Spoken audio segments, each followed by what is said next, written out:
Quintal के भाव मिले तो वो संपन्न होगा या नहीं 3-4 साल के अंदर, चाहे बरानी है, चाहे वो नहरी क्षेत्र है, चाहे और ट्यूबवेल से सिंचित क्षेत्र है। पिछड़ा वर्ग को हमने तो एक सिर्फ उसमें टांग दिया, ओबीसी, क्या अन्य पिछड़ा वर्ग? अरे नहीं, ये जो वर्ग था जिसके कारण से हम सोने की चिड़िया थे, एक इज्जत की जिंदगी वो जीता था, ये वर्ग जो है ना, ये तो सब पूजने लायक है, अन्य पिछड़ा वर्ग। ये मुफ्त की रेवड़ियों से मत करो, बहुत बड़ा अन्य इसका परिणाम आपने नहीं देखा। इसका जो परिणाम आएगा मुफ्तखोरों में, फिर लूटपाट होगी, क्योंकि काम की आदत छूट जाएगी। हम चाहते हैं कि गुरुकुल ज्यादा से ज्यादा खुले। मैं भी मेरी अभी 100 बीघा जमीन मैं देने जा रहा हूँ गुरुकुल वहाँ बढ़ाएंगे। देवी सिंह पार्टी की पहचान वसुंधरा राजे मुख्य नेता के तौर पर रही है। आप पहले तो खूब कहा करते थे कि वसुंधरा राजे को सीएम का चेहरा बनाना चाहिए, लेकिन जब से देवी सिंह पार्टी को भारतीय जनता पार्टी में लिया गया है या उसकी घर वापसी है, उसके बाद में क्या देवी सिंह पार्टी की बहुत जरूरत है? सुन तो लो मेरी, कोई मैं भरा पड़ा हूँ, लेकिन मैं भरा हुआ मेरा सारा मन लेके जाऊंगा। मेरी बात, मेरे तजुर्बे, मेरी सारी वो सारे यही रह जाएंगे।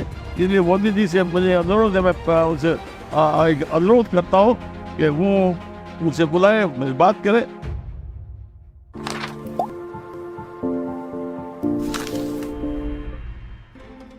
सभी राजनीतिक दल अपनी अपनी तरह से चुनाव की तैयारियों के लिए कमर कसना शुरू हो गए हैं।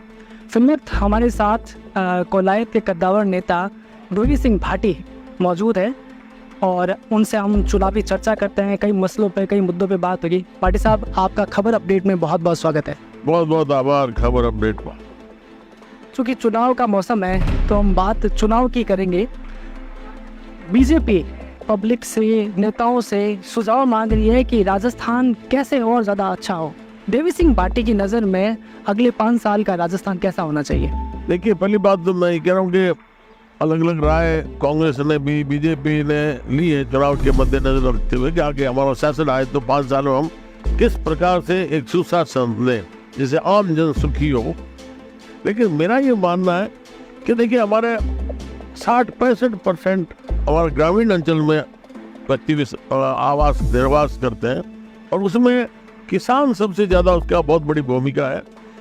और किसान अभी तक जरूर प्रयास हो रहे हैं कि भारतीय जनता पार्टी में कहेंगे हम इनकी आय दुगनी कर देंगे और एक दफे किसान बिल भी लेके आए, लेकिन जो लोग नहीं चाहते थे कि इस प्रकार सुझाव आके रास्ता बढ़े किसानों का, तो बहुत भारी विरोध किया। एक नमकीन बिकती है मूंगफली और चना, 10 ग्राम का 10 रुपए में वो पैकेट बिकता है जी, 1 लाख रुपया कीमत होगी। हम कह रहे हैं कि उसका आप 60,000 रुपया, उसका छिलका है, प्रोसेसिंग है, पैकेजिंग है और अन्य खर्चे, वो सारा निकाल दो और मेरे किसान को यदि 40,000 रुपए क्विंटल के भाव मिले तो वो संपन्न होगा या नहीं 3-4 साल के अंदर, चाहे बरानी है, चाहे वो नहरी क्षेत्र है, चाहे और ट्यूबवेल से सिंचित क्षेत्र है। तो ये प्रयास होना चाहिए कि गांव का कच्चा माल बाहर नहीं जाए। उसके लिए 50-50 परिवार के छोटे छोटे प्रोसेसिंग प्लांट लगा दे और उसमें बैंकिंग से हमारा कर्जा हो जाए और मार्केटिंग, जो चाहे वो बिचौलिए है, चाहे वो आड़ती है, वो हमारी मार्केटिंग कर दे। तो जो भी खाद्य पदार्थ है, गेहूं है, चाहे अन्य हमारे पदार्थ है, वो सारा प्रोसेस होके गेहूं का आटा, दलिया, बिस्कुट सारा ये बन के वहाँ से जाए और उसके बाद में चाहे दूध है, चाहे सब्जी है, चाहे फल है, सब प्रोसेस होके वहाँ से निकले तो मेरा गांव संपन्न होगा। और जो शहर की रोजगार के लिए भागे लोग गांव छोड़ के, वो वापस वही गांव में बसेंगे और एक सुखी संपन्न जीवन में, तो उससे किसान का रास्ता बढ़ा तो निश्चित तौर पर हर व्यक्ति, हर देश का निवासी है, वो सुखी संपन्न होगा। देश के प्रधानमंत्री नरेंद्र मोदी वो चाहते हैं कि किसानों की आय 2 गुना हो, तो ये आइडिया आप प्रधानमंत्री मोदी को क्यों नहीं देते? देखिए, मेरे सीधा कोई ऐसा परिचय है नहीं। मैं मानता हूँ कि जो चैनल है ये निश्चित तौर पर पूरे देश में करोड़ों की संख्या में लोग देखते हैं, तो उसके माध्यम से भी, क्योंकि मैंने देखा है कि नरेंद्र मोदी जी का और पीएमओ हर एक छोटी छोटी बात का कहीं से भी है वो सेलेक्ट कर लेते, अच्छी बातें चूज करते और उसके ऊपर गौर करते हैं, ऐसा मैंने सुना है। तो निश्चित तौर पर जो चैनल है आज ये खबर अपडेट, इसके माध्यम से नरेंद्र मोदी जी और उनके जो साथी हैं उनके तक बात पहुंचेगी। निश्चित तौर पर मैं कह सकता हूँ, कच्चा माल जैसे आज गंगानगर के अंदर साधुवाली में गाजर का इतना बड़ा उत्पादन होता था, लूट होती थी आड़तियों के द्वारा, 50 पैसे किलो बिका। किसानों ने तय किया कि हम कच्चा माल हम मंडी में नहीं ले जाएंगे। अब वही माल किसान, देश में एक ही है जगह गंगानगर जहाँ पर किसान अपना भाव तय करता है अपनी वस्तु का, और कहीं भी किसी वस्तु का काम है वो जो दूसरे बिचौलिए वही तय करते हैं। तो इसमें बहुत बड़ा बदलाव हो जाएगा। निश्चित तौर पर बात आपके माध्यम से पहुंचेगी और किसान और देश पूरा संपन्न होगा। ये तो थी गांव का उत्पाद गांव में ही रहे, ये अवधारणा। थोड़ी देर पहले आप चर्चा कर रहे थे, तब आप कह रहे थे कि पूरे राजस्थान को नहरों में बांटकर सिंचित किया जा सकता है, वो अवधारणा क्या है? बिल्कुल आपका सही प्रश्न है। आज के दिन काफी भारी तादाद में पानी बह के समुद्र में जाता है, उसका सही उपयोग नहीं होता। आम जन का सहयोग लेकर और जो मिट्टी का काम है, अन्य काम है, फटाफट सर्वे करके हम ज्यादा से ज्यादा 60-70% हमारा भूभाग अगर सिंचित हो जाए नहरों से, तो निश्चित तौर पर गांव और किसान, खेतिहर जो भी होगा सारे संपन्न होंगे। और पानी जब आ जाएगा तो निश्चित तौर पर आदमी उसके प्रति सोचेगा, समझेगा, और भी दूसरे माध्यम में उसका भी पानी का सही उपयोग हो, चाहे नलकूप है चाहे अन्य साधनों से हो। तो ये एक रास्ता बढ़ सकता है कि हमारा भूभाग सिंचित हो, उसमें भी बरसात लगातार कम हो रही है। हम चाहते हैं, मेरी समझ है, सोच है कि जो आज हमने शुरू में आज़ादी के बाद में बड़े बड़े ठेके दे के जंगलों को सफाया करा दिया आय के लिए, और वो आज बिना पेड़ हरियाली के खड़े, जिसके कारण से जगह जगह बाढ़ आती है, भूस्खलन होता है। पहाड़ों में आप उत्तराखंड देख लो, हिमाचल देख लो, आप उसको सिर्फ इतना कर दो कि नरेगा योजना के माध्यम से उसको चारों तरफ 4 दीवारी बन जाए, जिसके अंदर कोई मसाला लगाने की जरूरत नहीं है, वहीं से मटेरियल बिखरा हुआ लिया, और 4-5 साल में वहाँ पर झरने बहने शुरू हो जाएंगे। स्थानीय जो भी प्रजाति है वो पेड़, वहाँ पर झाड़ियाँ सारी उग जाएगी। तो जब झरने चालू हो जाएंगे, हमारे नदी नाले बहने शुरू हो जाएंगे, भूस्खलन, मिट्टी का फैलना बंद हो जाएगा। तो देखिए आप, पानी की कोई कमी इस देश में पहले भी नहीं थी और फिर भी आगे नहीं रहेगी। तो जब वो पानी आएगा और खेतों को पानी मिलने लग जाएगा, तो हरियाली होगा, आय होगी, सब सुखी संपन्न हो। पर जब गांव के हर हाथ को काम, इसको लेकर भी आपकी कोई अवधारणा है? देखिए हमने क्या किया है कि हमारे एक ब्रेन वॉशिंग होगी। जब से ये अंग्रेज आए ना, ये अंग्रेज बहुत खतरनाक कौम है। इन्होंने अपने पार्लियामेंट में जब से इस देश के ऊपर कब्जा किया, वहाँ ये सारा करते थे कैसे इनकी संस्कृति, इनकी शिक्षा, इनकी खेती, इनके संस्कार, ये सारे कैसे खत्म हो, और उसके अंदर हमारा बहुत बड़ा ये इन्होंने नुकसान कर दिया है। और इसीलिए मैं कहता हूँ कि आप जाइए ना 250-300 साल पहले, ये देश है, ये सोने की चिड़िया कहलाता था। कैसे कि हमारे हर आंगन के अंदर, गांव के हर आंगन में, कस्बे में इज्जत का रोजगार, जिसके ऊपर कोई मालिक नहीं, कोई हंटर वाला नहीं, और वो वहां पर कपड़े बुनता था, दरी बुनता था, कपड़ा ऐसा जिसको कोई ट्रेनिंग देने वाला नहीं, कोई रिसर्च सेंटर नहीं, कि एक अंगूठी में से कपड़े का थान मलमल निकल जाए, सूरत का देखिए आप। और वो जो मलमल और ऐसा था कपड़ा, तो ऐसा पीतल का काम करने वाले, लकड़ी का काम करने वाले, मिट्टी का, कुम्हार का काम करने वाले, सोने का काम करने वाले, दस्तकार, सारे उस एक आंगन में होते थे। और एक गांव में कितना भारी प्रोडक्शन होता था रोजाना का, और वो सब मिलके जब पूरे देश के अंदर हमारा इतना उत्पादन होता था, तब इस देश का जो निर्यात होता था पूरे विश्व के मुकाबले 34% निर्यात करते थे हम। और आज जब से नकल करके हमने बड़ी बड़ी फैक्ट्रियां लगा ली, लोगों को एक ऐसा मतलब जीवन, हमारे एक तरफ तो कहा गया कि 84 लाख जोड़ी जीने के बाद में आपको मानव देह मिलेगी, जिसमें आपका कल्याण हो जाएगा।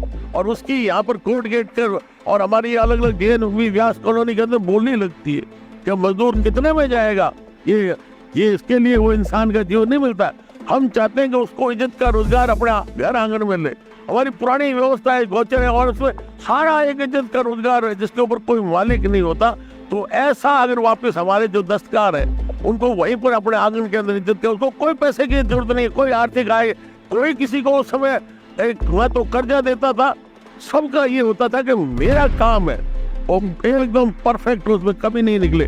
तो हम चाहते हैं कि वापस उसी आंगन के अंदर इज्जत का रोजगार। और उसी कारण से जो 4 वर्ण थे हमारे वेदों के, उसमें से जातियां काम के पीछे, रंगारा, छिपा, अलग अलग, हर एक का अलग अलग जाति हो गई, वो सारे वहां पर थे। इज्जत का रोजगार, आज उसको जो रोजगार के लिए तरस रहा है, चाहे नवयुग है चाहे और है, ये बातें करनी बेकार है कि हम कारखाने लगा के इसको हम एक रोजगार दे देंगे। क्या रोजगार? उसको ये नौकरी करना ये कोई इज्जत का रोजगार नहीं है। वो स्वयं का काम करे, हाथ उसके पास है, दिमाग उसके पास है, परंपरागत उसके पास सारी जानकारी है, तो वो ही एक रास्ता है जिससे हमारा समाज है, रोजगार है, संपन्नता है और विश्व में सब वापस हम ऐसा औद्योगिक रूप करके बताएं। जैसा कि आप देख रहे हो उदाहरण हमारे सामने अभी का वर्तमान का, आजादी मिलने के बाद में चाइना के अंदर घर घर में उन्होंने अपना काम करना शुरू किया, घर आंगन के अंदर, और विश्व में छा गया जी। तो कहाँ उदाहरण की जरूरत है? हमारा तो इतिहास रहा है। तब ये सोने की चिड़िया कहलाती थी।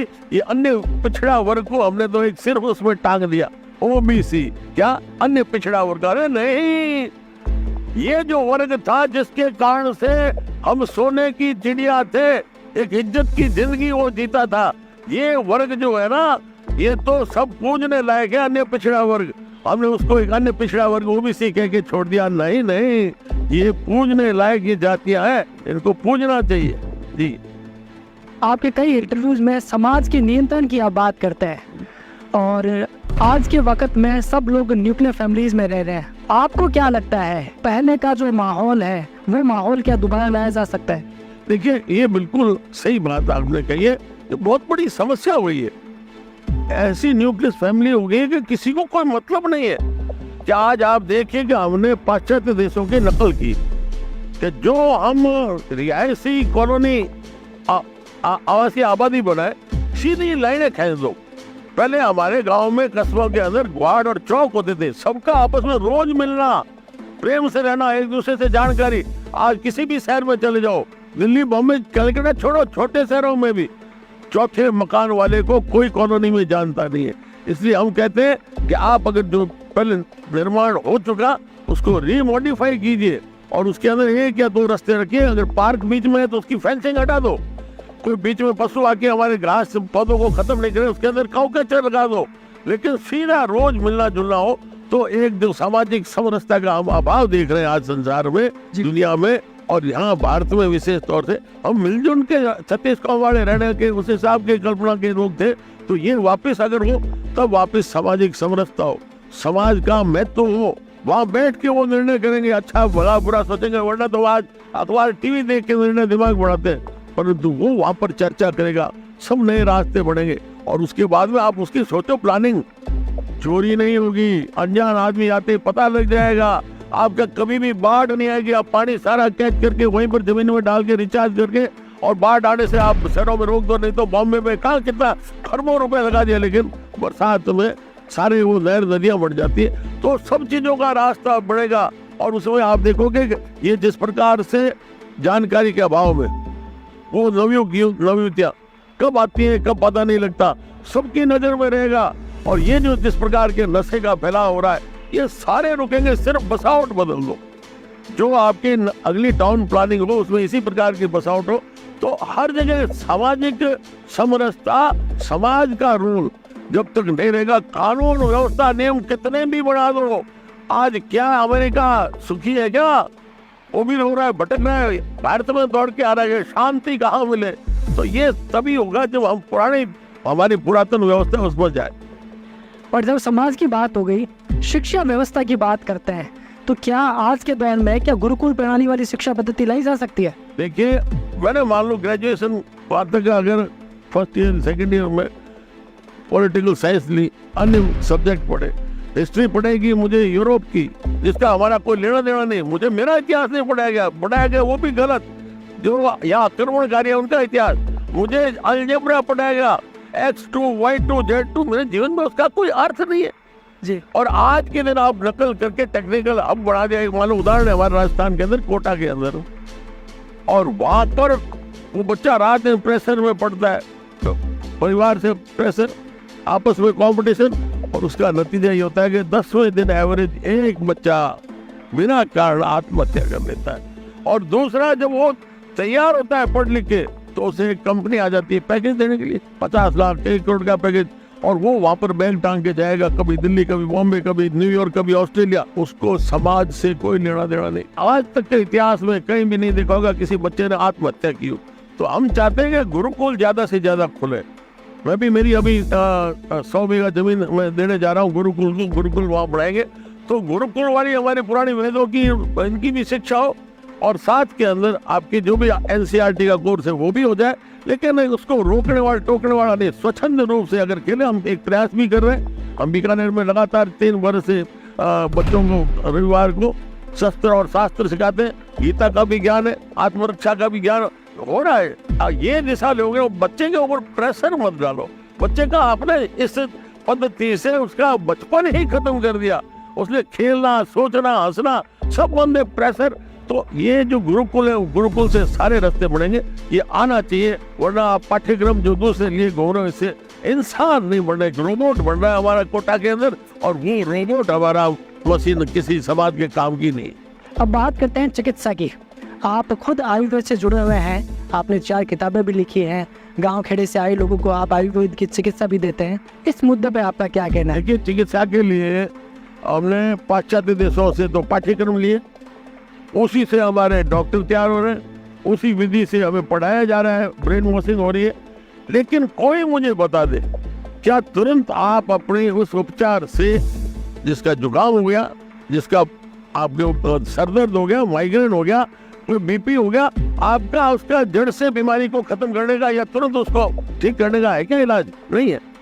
आप वहाँ ठंडे मुल्क के हिसाब से तो आपने दवाइयाँ बनाई, और गर्म देशों में अलग अलग दौरान में वो उपचार देना चाह रहे हो, नहीं होगा।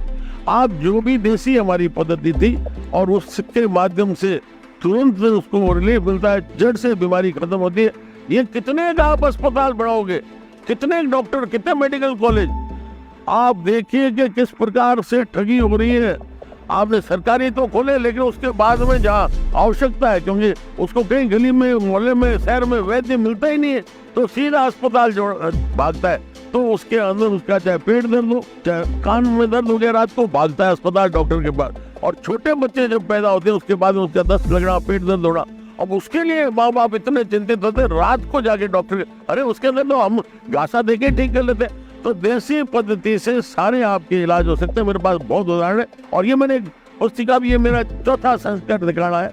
तो घर बैठे रसोई के अंदर ये सारा इलाज आपका हो जाए, ऐसा सारे इसके अंदर मैंने उपचार देने, ऐसा सारे पूरे भारत में लोग लगे हुए, और इसी के माध्यम से आदमी स्वस्थ रह सकता है, उपचार हो सकता है। और इस एलोपैथी में इमरजेंसी और सर्जरी के अलावा कुछ नहीं है। हमारा डायग्नोस होता था इसी में, आपकी नाड़ी पकड़ के डायग्नोस कर देते थे वायु पित्त कफ का।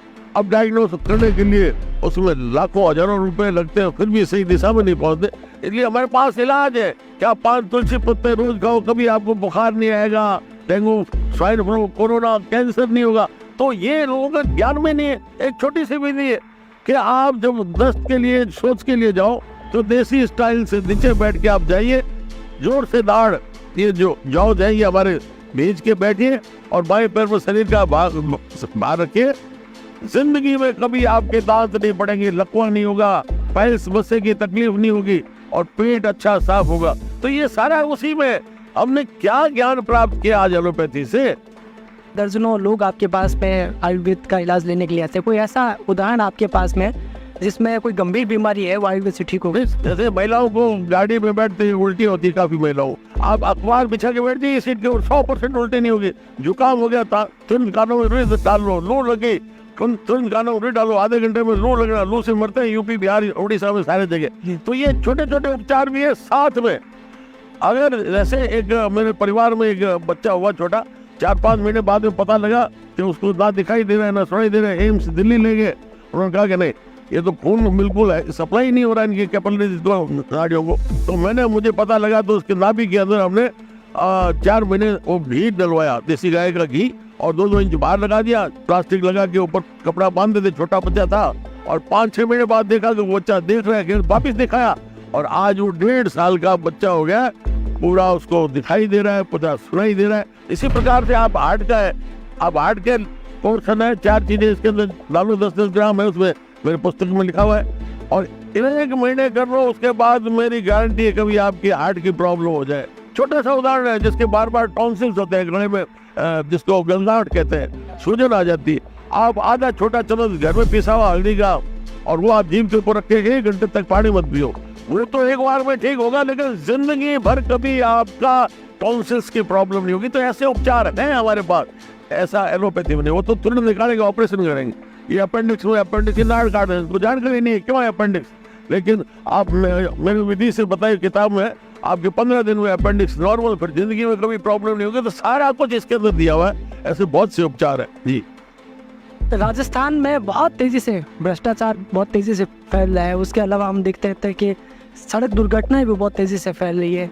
इनकी रोकथाम के लिए भी आपके क्या सुझाव रहेंगे सरकार को? देखिए, भ्रष्टाचार तो विश्व में अलग तरह का है, बड़े बड़े होते हैं जिसमें राष्ट्रपति को जाना पड़ता है, प्रधानमंत्री को जाना पड़ता है, बाकी जगह थोड़ा कम है, अलग अलग तरीके का। लेकिन यहाँ तो छा गया है। हमारे जिस प्रकार एक बार की लॉन लगाई है, इस धूप की तरह हमारे पूरे भारत के अंदर ये भ्रष्टाचार छा गया, जिसमें ये 5 साल में जो राजस्थान में जो हो इसकी जड़ें तो इतनी गहरी होगी। इसी घास में एक जिसको मूर्ख घास भी कहते हैं, जो जाती नहीं है कभी भी, वैसा हमारा इस 5 साल में कर दिया। उसका सीधा साधा है। देखिए, ये क्यों नाटक करते हो, गांव शहर की और प्रशासन कैंप लगाते हो और कभी भी उसको न्याय नहीं मिलता, रिलीफ नहीं मिलता, काम नहीं, दिखावा नाटक होता है। हम कहते हैं कि जो भी सरकार एक आदेश निकाल दे, जिस भी विभाग में जितने विभाग है, चाहे आपका क्या वहाँ सचिवालय में मंत्रालय कहीं भी है, आप उससे एक लिस्ट ले लो कि आपके पास कौन कौन से विषय विचाराधीन है, उसकी सूची आ गई और एक आदेश निकल जाएगा 3 महीने के अंदर होने वाला यस कर दो, नहीं होने वाला रिजेक्ट कर दो।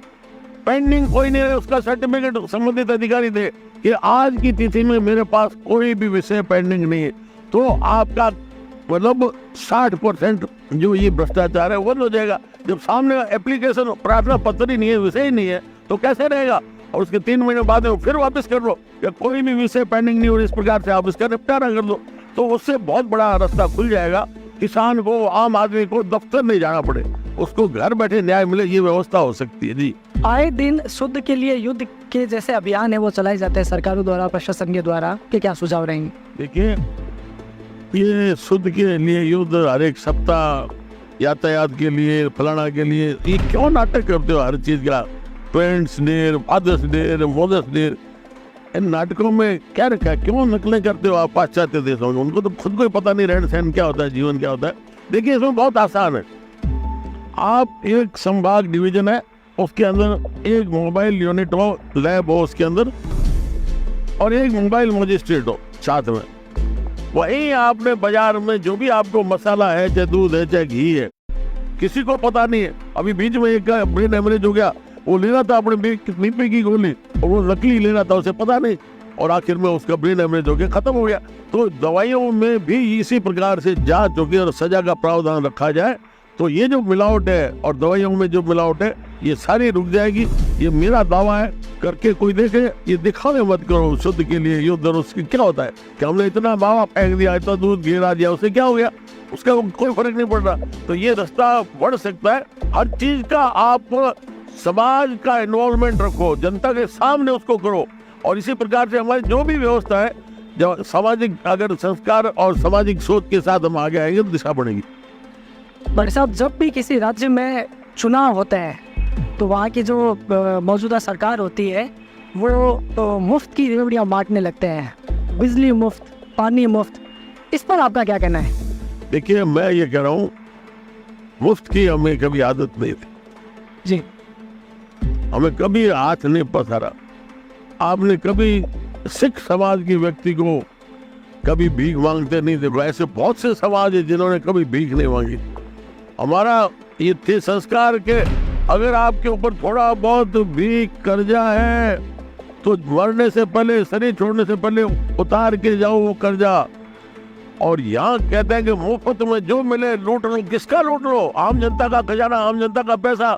और उसके अंदर आप इस प्रकार से आप उसको मेहनत करने की आदत क्यों नहीं डाल रहे? जो आवश्यकता है वो अगर आप वहाँ पर उसकी पूरी कर दो, गाँव के अंदर क्या जरूरत है इसकी? आप साड़ियाँ बांट रहे हो, कभी कोई किसी प्रकार की मशीनें बांट रहे हो, क्यों ये फालतू के गैस सिलेंडर? उसको वो सुविधा, उसको भाई इज्जत की आय मिल जाए, वो काहे के लिए लेगा? हालांकि ये एक हमारे भारतीय लोगों की आदत है। मैंने कई बार देखा है, कोई मंदिर का मेला होता है और रास्ते में कोई सेवा करता है तो वो करोड़पति 35 लाख की गाड़ी है उसके पास, वो भी जाके मुफ्त की रेवड़ी लेना चाह रहा है। तो ये संस्कार बिगाड़ रहे हैं, और ये संस्कार आपने बिगाड़े तो जल्दी से सुधरेगा नहीं। इसलिए ये मुफ्त की रेवड़ियों का ये सिलसिला जो चला है, ये आम जनता के पैसे की खून की कमाई को आप इस प्रकार से लुटा रहे हो। आप अपनी जेब से खर्च हो ना। जो पहले हमारे जो बादशाह होते थे गांव गांव के अंदर, हमारे धर्मशाला, कुंड, वहाँ औषधालय, ये सारे बनाते थे ना, कुएं वगैरह कौन बनाता था? बादशाह बनाते थे। तो वो ही संभव है। आप ये मुफ्त की रेवड़ियों से मत करो, बहुत बड़ा इसका परिणाम आपने नहीं देखा। इसका जो परिणाम आएगा मुफ्तखोरों में, तो लूटपाट होगी, क्योंकि काम की आदत छूट जाएगी। आपने महानरेगा योजना लाए हो, पूरी निगरानी नहीं रखी, सिर्फ मस्टोल में हाजिरी भरी जाती है, ठेके पर आधा पैसा तो का आधा मेरे को दे दे, ट्रैक्टर से मशीन से काम हो गया। उससे संस्कार ऐसे बिगड़े कि आज वो घर का काम भी करता नहीं है, तो उससे होता नहीं है, मेहनत करनी छूट गई। तो ये जो आप संस्कार डाल रहे हो, ये मुफ्त की रेवड़ियां बांटना, ये बहुत बड़ा गुनाह है। इस प्रकार की आप मत आदतें डालो। तो हम कह रहे हैं कि आप उसकी स्वावलंबन देखो ना। जैसे मेरे गांव में हमारा स्वावलंबन होता था, खुद एक बार हमने तालाब समाज में खोद दिया, उसके बाद में कोई खर्चा नहीं, और कभी पीने के पानी का कारण से गांव नहीं छोड़ना पड़ता था। आज संकट की आवाज आ जाती है, ये बरसात कम हुई है, बिशनपुर बांध में पानी कम आया है, इसलिए जयपुर में, अजमेर में, सब जगह पानी का संकट रहेगा। आप किस तरीके से आर्टिफिशियल तरीके से जुड़ रहे हो। 10 वर्ष बाद आप चुनावी मैदान में उतरे हैं, जनता में आपके कार्यकर्ता हूँ, मैं आपके समर्थकों में गजब का उत्साह है। चुनाव जीत गए तो क्या करेंगे? क्या ये मेरे मन में बहुत बड़ी कल्पना, क्योंकि मैं हर एक को एक तो थोड़ा मेरा जीवन काल भी कुछ लंबा हो गया, करीब 82 वर्ष की उम्र में जा रहा हूँ, और मैं मेरी आदत है, क्योंकि मेरे गांव में जन्म हुआ है, तो मैं घास को, पेड़ को, पानी को मैं देखता रहता हूँ क्या परिवर्तन आ रहा है। एक प्लास्टिक की प्लेट पड़ी है हमारे जंगल रोही के अंदर, कितना पानी लेके वो बैठ जाती है उस प्लेट में, बरसात का पानी वो किसी काम का नहीं, वो सारा इवोपरेट होके वापस उड़ जाता है। तो इसलिए मेरी नजर रहती है कि क्या बदलाव आ रहा है, कैसे सुधार हो सकता है। तो मैं चाहता हूँ कि मेरे इस बात के अंदर लोग हैं सुखमय जीवन जिए, इसलिए मेरे पास सारी कल्पना है। ये मैं उसको नहीं मानता, ये क्या विकास की घेराबंदी, ये देखिए ब्रेन वॉशिंग है। क्या विकास करवा रहे हैं क्या? नाली टूटी, सड़क, स्कूल, अस्पताल, फला, ये तो मेरे पैसे से हो रहा है। ऐसा ना मेरे नाम से आप कर्जा ले रहे हो, मुझे कर्जदार बना दिया। सरकार का इसमें क्या रोल है? देखिए ये तरीका विकास का ठीक नहीं। हाँ, काम ऐसा करो जैसे सिंचाई है, सिंचाई में आप पैसा लगाओ। पहले तो हमारे पास अभी सिंचाई मंत्री था, उस समय मैं नहीं कर सका, उतना मेरे पास थी, लेकिन उस समय पैसा नहीं होता था सरकारों के पास, इतना बड़ा कर्जा नहीं मिलता था। लेकिन आज के दिन अगर आप सिंचित क्षेत्र बढ़ा दो, जनता का भागीदारी करा के मिट्टी का काम जनता करे और बाकी सरकार के विभाग कर दे, तो सारा जीवन सुखमय हो जाए। तो ये जो जीवन की कल्पना मैं सोचता हूँ कि उसकी शिक्षा, उसकी चिकित्सा, उसकी चाहे सिंचाई की खेती हो, चाहे रोजगार, इज्जत का रोजगार घर आंगन में हो, वो मैं एक दिशा दूँ। और वो अगर मेरे से कभी आपकी बात अगर नरेंद्र जी मोदी हमारे जो आदरणीय प्रधानमंत्री हैं, उनके पीएमओ कार्यालय तक मेरी पहुंच जाए, मुझे बुला ले, क्योंकि मुझे बहुत विश्वास हो गया कि मुझे अभी अचानक जब मैंने भारतीय जनता पार्टी ज्वाइन करके जयपुर से बीकानेर आ रहा था, तो लोग इतने उत्साहित हो रहे थे, पता नहीं क्यों, पूरे राजस्थान में, और हजारों गाड़ियों का काफिला जुट गया। और उसके बाद में मुझे बुलाया गया, याद किया, बहुत बड़ी कृपा की हमारे प्रधानमंत्री जी ने, और वहाँ एयरपोर्ट में जो आत्मीयता बताई, आधा मिनट तक मेरा हाथ पकड़ के खड़े हो गए। तो मुझे विश्वास है कि मेरी बात उनके पास पहुंचेगी, तो निश्चित तौर पर मुझसे वो विचार विमर्श करेंगे, तो मैं उनको बताऊंगा जिससे दिशा बढ़ जाए। हमें लगता है आपसे मुलाकात भी करेंगे। हाँ जी, बिल्कुल बिल्कुल, ये हो तो मैं दूंगा जिसमें किसी का स्वार्थ नहीं जी। उनको भी मैं देखता हूँ, उनके मन में भी बहुत कल्पना है और उन्होंने बहुत बड़ी दिशाएं दी है, और वो मैं भी चाहता हूँ कि मेरे से भी ले सुझाव उसको सही लगे तो लागू करने में सहयोग ले जनता का, सरकार करे उसमें सहयोग, तो निश्चित तौर पर जो अच्छा नहीं लगे उसे किनारे कर दो। सुन तो लो मेरी कोई, मैं भरा पड़ा हूँ, लेकिन मैं भरा हुआ मेरा सारा मन लेके जाऊंगा, मेरी बातें, मेरे तजुर्बे, मेरी सारी वो सारे यहीं रह जाएंगे। इसलिए मोदी जी से मुझे अनुरोध है, मैं उनसे एक अनुरोध करता हूँ कि वो मुझसे बुलाए, मेरी बात करे, और आखिर में आपके माध्यम से ये भी पहुँच जाऊँगा कि मुझे मेरी भाषा, मुझे मेरी बोली बोलने के लिए राजस्थानी मेरी भाषा है उसको थोड़ा मान्यता दे दे, तो आप गुजराती की तरह वो भाषा भी हमारी बोलना शुरू कर दे, तो मेरा बच्चा बहुत जल्दी होनहार होगी, क्योंकि अपनी बोली में, मातृभाषा में वो बोलेगा, पढ़ाई करेगा, तो बहुत एक सुंदर राजस्थान करेगा। आपकी विधानसभा क्षेत्र में जाट, मिशनरी, ब्राह्मण, राजपूत और नेवार बड़ी तादाद में रहते हैं। आप अपने क्षेत्र की जनता को क्या संदेश देना चाहेंगे?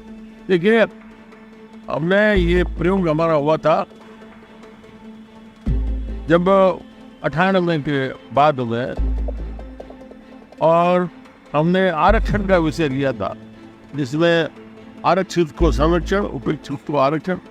तो अन्य पिछड़ा वर्ग या दूसरे सवर्ण लोग हैं, इनको आरक्षण मिले जो जरूरतमंद है, आर्थिक रूप से जो कमजोर हो।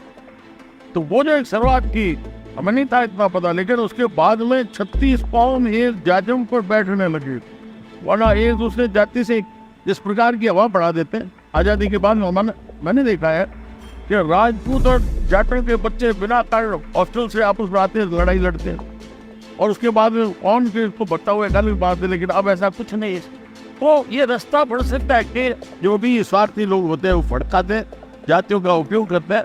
सब 36 कौम के भाई साथ रहे, भाई जमीन आपकी अलग, मकान अलग, व्यवसाय आपका अलग, फिर लड़ाई किस बात की है? अब रेल और बस में भी तो साथ बैठते हैं, गाँव में एक साथ बैठते हैं। तो वो सामाजिक समरसता के लिए 36 कौम साथ ले रहे हैं, तो निश्चित तौर पर मैं कह सकता हूँ। लेकिन एक विशेष तौर से मैं कहना चाहूँगा जी, जाट, राजपूत, ब्राह्मण, ये बिस्नोई, सिख तो सब ठीक है, ओबीसी सब कुछ है, लेकिन सबसे जो ये अंग्रेजों के षड्यंत्र से जो दलितों और आदिवासियों के साथ अन्याय किया गया, जो दूरियां पैदा की, जबकि ऐसा नहीं होता था कि आप दलितों, क्योंकि हमारे सामने उदाहरण है कि भगवान राम ने हिरनी के 3 बेर खाए। हमारे पास उदाहरण है, भगवान अवतार हमारे हुए रामदेव जी, हिरोणी के धनी, उनके साथ मेघवाल, उनके आप देखिए करणी माता हमारे देश लोग हुए, वहाँ जो उनके भूमि की तरह उनको मेघवाल को पूजा जाता है। और इसी प्रकार से बाबू जी, हड़मू जी, ये तो ये था, लेकिन अंग्रेजों ने ये दूरियां बढ़ा दी। और ये जो उसके बाद में उनकी स्थिति थोड़ी, मैं मानता हूँ कि बहुत एक सामाजिक रूप से, आर्थिक रूप से बहुत कमजोर हुई है। तो सबसे ज्यादा अगर मुझे मौका मिला और मुझे किसी पार्टी ने अगर मौका दे दिया कि कलम मेरे हाथ में आ जाए, तो मैं आदिवासी और दलितों को सबसे ज्यादा सम्मान देके आगे लाऊंगा। वो ही हमारे भागीदार हो, ये मैं एक वातावरण चाहता हूँ कि प्रेम से रहे। किस बात की लड़ाई? ये दूरियां नहीं होनी चाहिए। हाँ, एक कोई हमारे उस समय 5 साल पहले थोड़ी दूरियां एक व्यक्ति विशेष के कारण से हो गई थी, लेकिन मेरा समाज के किसी के प्रति ऐसा नहीं। वैसे तो आपकी सुलह भी हो गई, राम जी से आपकी सुलह भी हो गई, तो क्या लगता है कि अब तो मेघवाल नाराज नहीं है आपसे? नहीं, वो तो मेघवाल उनके कारण से नहीं। हाँ, उस समय मुझे जरूर था कि हमने एक दफे उनको जैसा भी प्रयास करके पार्टी के अंदर लाने की, टिकट देने की सहमति दी, बहुत मेहनत करके 18,000 वोटों से जीताया। उसके कोई कारण से हो गया, हो जाता है ऐसा। लेकिन उसके बाद में भी अब जो हमारी बातचीत है, बहुत अच्छा वातावरण आपस में, हमारा कोई दुराव नहीं, कोई मनमुटाव नहीं, किस बात की लड़ाई। तो हम चाहते हैं कि सब मिलजुल के हमारा जो ये देश के अंदर बड़ा हार हो रहा है, उसको हम मिलजुल के रोके। और मुझे मौका मिल गया तो निश्चित तौर पर मैं दलितों को और जो हमारे आदिवासी हैं, इनको सबसे आगे लाऊंगा। आदिवासी कोई नक्सली नहीं होना चाहता, वो अलग देश नहीं मांग रहे। वो कह रहे हैं मुझे मेरे हालात से जीने दो, मुझे कोई सड़क, स्कूल, अस्पताल नहीं चाहिए। तो इसी प्रकार से वो वहाँ स्वावलंबन से अपने जीवन जिए, ये मैं चाहता हूँ। आदिवासी और दलितों को आगे बढ़ने का पूरा अवसर मिले, ये सर्वोच्च स्थान पर रहे। तो ये है। अब क्या की घोषणाएं सारी हो जाती है, वर्किंग हमने नकल कर दी अंग्रेजों की। तो शासन प्रशासन भी हमारा कैसा, जिसके अंदर कोई जवाबदेही नहीं। कितना ही आप नोट लो, फाइलें पेंडिंग पड़ी है, चालान होने के भी उनको जो IAS है, RS है, अलग अलग अधिकारी है, सबका प्रभावित है। तो कोई किसी ने गलत कर दिया तो छोटे बाबू की मौत आती है, जिसके आदेश से ये निर्णय हुआ गलत, वो ना ऐसा। मतलब सब कुछ वातावरण में एक दफे आमूल चूल परिवर्तन की जरूरत है। तो जवाबदेही भी तय हो, जनता की, समाज की पूरी भागीदारी हो। आज के दिन मैं नहीं मानता कि जनता की, समाज की कोई भागीदारी है, नाम मात्र की बनाई हो। बाकी कानून नियम से आप कितने, अभी मुझे पता है कि IPS CRPC में अमेंडमेंट किया, क्या फर्क पड़ा उससे? इनसे नहीं होगा। मुझे मेरा जो काम है, मुझे चाहे गांव है, चाहे कस्बे शहर है, छोटा काम तो मुझे करने दो। आप विदेश नीति है, संचार नीति है, रक्षा नीति है, आप रखिए अपने पास। बाकी मुझे यो अपंग मत पढ़ाओ। मुझे मैं आया होते धरती को, मैं भी चाहता हूँ स्वर्ग बढ़े, तो इसका रोल मुझे दो। आपका नियंत्रण होना चाहिए, बात ठीक है। तो इस प्रकार से दिशा बढ़ सकती है। तो ये मुझे लगता है कि अगर मेरी सलाह सुझाव रखता या मुझे कल मिली, तो ये मैं सब वर्गों को आगे लाने की, सबको मिलके जुल के और इस भारत को सर्वोच्च स्थान दिलाए, ये मेरा प्रयास रहेगा। और साहब, आपके प्रतिद्वंदी नेता भगत सिंह पाटिल अपने मन से कहते हैं कि पूरे राजस्थान में अगर का विकास हुआ है, सबसे ज़्यादा विकास हुआ है तो कोलायत क्षेत्र में है। जबकि आपके जो समर्थक है वो कहते हैं कि कोलायत में विकास नहीं व्यापार हुआ है। आप कोलायत में जो विकास हुआ उसको विकास नहीं मानते? विकास किसको, मैंने कहा ना क्या, आप स्कूल सड़क और मुझे अवसर मिला एक बार, घनश्याम जी तिवारी शिक्षा मंत्री थे, तो मुझे कहा गया कि भाई आपके शिक्षा की रेगिस्तान में आदिवासी क्षेत्र में कमी है, तो आप बताइए कहाँ खोलनी। 551 आदेश के तहत ढाणियों में हमने प्राथमिक शालाएं खोल दी। का मुकाबला करोगे आप शिक्षा में, जहाँ उपलब्धता करानी हर जगह, और टीवी के अंदर ढाणी के अंदर शिक्षा का प्रसार हो गया। इसी प्रकार चिकित्सा सबका ही हो जाता है। आप बढ़ाने के लिए तो कुछ भी कर दो, आपने चिकित्सा खोली है, चिकित्सालय बड़े बड़े खोल दिए, क्या वहाँ डॉक्टर है और पैरामेडिकल स्टाफ है, कबूतर जरूर मिल जाएंगे। शिक्षा के लिए आपने कह दिया घोषणा, अंग्रेजी माध्यम क्या पता नहीं कैसी लाए अंग्रेजी माध्यम, अब शिक्षा के लिए आपने विद्यालय खोल दिए, पढ़ाने वाला कोई नहीं, वहाँ आके गायें खड़ी हो जाती है, कुत्ते खड़े बैठ जाते हैं। तो ये इस प्रकार से नहीं हो, बल्कि विकास का मतलब है वो स्वयं अपने हाथ से उसका इन्वॉल्वमेंट हो, ग्रामीण क्षेत्र के रहने वाले का चाहे शहरी हो, उसके इन्वॉल्वमेंट से आप कुछ करोगे। ये घोषणा कर देने से, दीवारें खड़ी कर देने से नहीं होगा। आपने सिंचाई की सुविधा आपने उपलब्ध करा दी, सारी नहरें खारिज हो रही थी, कैंसिल आदेश आ गया, युद्ध आयोग दिल्ली से, हल्दिया जी सेक्रेटरी थे, और मैंने कहा नो अब पढ़ाएंगे, और हमने पढ़ाई, तो आज कितनी बड़ी खुशहाली है। तो ये एक तंत्र के माध्यम से हो सकता है। हमें मतलब एक हमारा जीवन कैसे हुआ, हम खेती करने वाले ग्रामीण अंचल में रहने वाले, जैसलमेर रियासत एक ऐसी रियासत थी कि आज़ादी के बाद रिकॉर्ड बंदा राजस्व का, उनका हमारे पास कोई लिखित रिकॉर्ड नहीं, तो हमें खातरी नहीं मिली। फिर नहरी आने की घोषणा होगी कि नहर आ रही है, फिर नहीं मिली। हमने लड़के और ऐसा किया है कि जो आज भारत में कहीं मिसाल नहीं है। सीलिंग एक्ट सब जगह लागू है, और सीलिंग एक्ट से भी हमको छोड़ के 280 से 1400 बीघा तक खातेदारी मिली है, जिसमें एक बिस्वा नहीं कटे जमीन किसी की, तो उसका वो भी पानी हो गया, खेती हो गई। क्या चाहिए उसे? जहाँ पानी आ जाएगा वहाँ संपन्नता ही खजवाना, ऐसे हमने देखी है जगह जगह, जो बिल्कुल वीरान आदमी नजर नहीं आता था, देखिए वहाँ जाके। तो ये सब संभव है, और जिसने जो को व्यापार किया वो जाने। हमने तो जहाँ लगा अब एक खनन हो रहा है तो हमने जरूर शिकायतें की है, पर वो सब मिली जुली करने वाला कौन? तो जब लूट की छूट दी गई, वो समय मंत्री बचा नहीं, जनप्रतिनिधि बचा नहीं, अधिकारी बचे नहीं, सब लगे लूट में। लूट किसकी हुई? उस बेचारे गरीब खरगोश जाएगी जो सारे काटने में लगे हुए थे, कोई नीचे से, कोई ऊपर से, कोई बीच से। तो मरा तो आम आदमी, और पता नहीं कौन क्या कैसे होता है, पैसा साथ नहीं जाएगा। ये कोई भी लूट रहा है ना, ध्यान कर लेना सुनने वालों, मैं आज इस चैनल के माध्यम से कह रहा हूँ, पैसा साथ नहीं जाएगा, ना आपकी प्रॉपर्टी साथ जाएगी, ना बेटा बेटी कोई साथ जाएगा। इतनी लूट मत करो। इसलिए अगर किया है तो बांट दो, और चुनाव में मत बांटना। अब बांटते तो कहीं और सार्वजनिक उपयोग के लिए दो। बाकी वही है, इन सबके सामने मेरे कहने से कोई थोड़ी लुटेरा रख के लाएगा, आम जनता जानती है। तो ये नहीं है विकास में, मैंने बताया कि जैसे सिंचाई और दूसरी सुविधा एक बार कर दो तो सारे संपन्न रहे, आनंद में रहे। तो उसके मुकाबले आज जहाँ नहरी क्षेत्र हो गया, बताइए उसके मुकाबले किसका जीवन काल है, कैसा उसका जीवन है, देखिए आप। तो ये सारा हो सकता है, पर हाँ, ये लूट की तो बहुत ज़्यादा छूट मिली है, और उसमें कोई पीछे नहीं रहा है। कोई 21 हो गया, कोई 20 रह गया, बाकी सब ने कोशिश की है। तो प्राय लोगों ने लूट की है 5 साल के शासन के अंदर। देवेश सिंह पाटिल की पहचान वसुंधरा राजे खुद के नेता के तौर पर रही है। आप पहले तो खूब कहा करते थे कि वसुंधरा राजे को सीएम का चेहरा बनाना चाहिए, लेकिन जब से देवेश सिंह पाटिल को भारतीय जनता पार्टी में लिया गया है या उसकी घर वापसी है, उसके बाद में क्या देवेश सिंह पाटिल की बहुत बदल है? ना ना ना, देखिए मैं मेरी बात से बदलता नहीं हूँ, लोग समझ सकते हैं। हमने ये लगातार मांग की है, और मैं जब से पार्टी में मुझे सदस्यता मिली है, उसके बाद आप देखिए जहाँ जहाँ निर्णय हुआ है, चाहे पार्टी टिकट का सवाल है, चाहे अन्य मसले हैं, चाहे अब अभियान चलेगा चुनाव का, तो अब सबके जगह वैसे जा रहे। तो हर एक को आके तो वहाँ तुम्हारा आना कमान नहीं कहेगा कि इसको ये पावर दे दी, इसको ये पावर दे दी। अब सबको ध्यान है, और वसुंधरा जी का बहुत बड़ा रोल है। अब ये देखना मैसेज में जाएगी और क्या भारतीय जनता पार्टी की हवा बढ़ाएगी। अब वो निर्णायक भूमिका में आ गई है, इसलिए बोलने की आवश्यकता नहीं। बाकी साहब आपको क्या लगता है अभी पिछले आधे घंटे में अपनी जो गुफ्तगू हुई बातचीत हुई इन सब बातों को जो आप बीजेपी के वरिष्ठ नेता है अपने मैनिफेस्टो में ले जाते हैं तो क्या एक सुखमय राजस्थान की कल्पना की जा सकती है? देखिए, अगर मैंने जैसे आज आपने चर्चा की है और उसको अगर कोई लागू कर दे सलाह मशवरा करके समयबद्ध कार्यक्रम के साथ, ये हम कानून में तब्दीली ला के 6 महीने में लागू कर देंगे, ये बैठते हमने 3 महीने में आदेश जारी कर देंगे, ऐसा नहीं।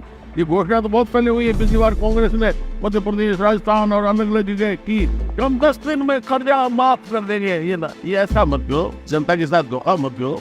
तो मैं जो कह रहा हूँ, अगर वो आप गंभीरता से लागू करोगे तो निश्चित तौर पर आम जनता सुखी, संपन्नता, एक ऐसा जीवन शांति का जी सकेगी, निश्चित तौर पर दिशा बनेगी और जो शासन में होगा उसे वाहवाही मिलेगी। सलाह जरूर मेरे से कोई कर ले, और उससे भी करें, मैं अकेला नहीं हूँ, बहुत लोगों के पास ऐसा समझ है, सबको थोड़े अब सुझाव सबके ले लो और जो अच्छा लगे रखो, बाकी किनारे कर दो, तो धन्यवाद से वापस लौटा दो। लेकिन थोड़ा बदलाव करो, ये नकल मत करो, अंग्रेजों की नकल छोड़ो एक तो, और एक दिखावा ये बंद करो, रेवड़ियां बांटना बंद करो, जो वास्तविकता है उसके नजदीक जाओ, चाहे शिक्षा हो, चिकित्सा हो, चाहे सामाजिक रूप से हो, सब में अगर इस प्रकार से थोड़ा समाज का इन्वॉल्वमेंट करते हुए करोगे, निश्चित तौर पर दिशा बढ़ेगी। समाज का इन्वॉल्वमेंट करते हुए करेंगे तो निश्चित तौर पर दिशा बनेगी। और साहब का कहना है कि इनके सुझावों को अगर घोषणा पत्र में ले लिया जाए, उनको लागू कर दिया जाए, इम्प्लीमेंट कर दिया जाए तो एक सुखमय राजस्थान की